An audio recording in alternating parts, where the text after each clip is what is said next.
Saudara Politeknik Nasional melaksanakan wisuda ke-23 dengan melepas 39 orang wisudawan program Diploma 3 di Denpasar pada Sabtu pagi. Para wisudawan yang dilepas ini diharapkan dapat langsung bersaing dalam dunia kerja.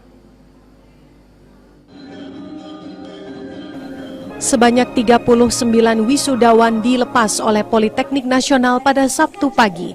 Ketua Yayasan Perguruan Teknik Nasional Bali, Dadang Hermawan mengatakan, pendidikan vokasi merupakan pendidikan yang paling cocok di Indonesia. Menurutnya, lulusan SMA SMK yang ingin cepat bekerja memang disarankan untuk melanjutkan ke sekolah vokasi.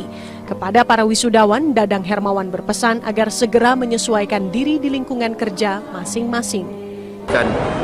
Lingkungan atmosfer berpikirnya, atmosfer wawasannya supaya bisa mereka masuk ke dunia kerja dan tentu saja agak berbeda dengan dunia akademik atau dunia pendidikan di perguruan tinggi politeknik.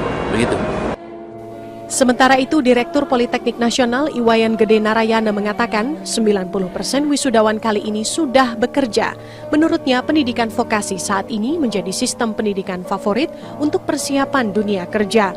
Untuk itu, Poltek Nasional berupaya menjaga dan meningkatkan mutu pendidikan dengan berbagai upaya, seperti bekerja sama dengan dunia industri, peningkatan sarana dan prasarana, serta peningkatan hard skill dan soft skill mahasiswa. Kegiatan praktek dan yang lain-lainnya. Setelah mereka terjun ke lapangan, terjun ke dunia kerja, mereka bukan jadi belajar, tapi mereka sudah memasuki level yang sangat baik dan tentunya ini bisa menjadi sebuah modal baik dalam sebuah perusahaan. Dari 39 wisudawan yang dilepas, 8 orang berasal dari program studi teknik elektronika, 14 orang dari program studi akuntansi, dan 17 orang dari program studi usaha perjalanan wisata.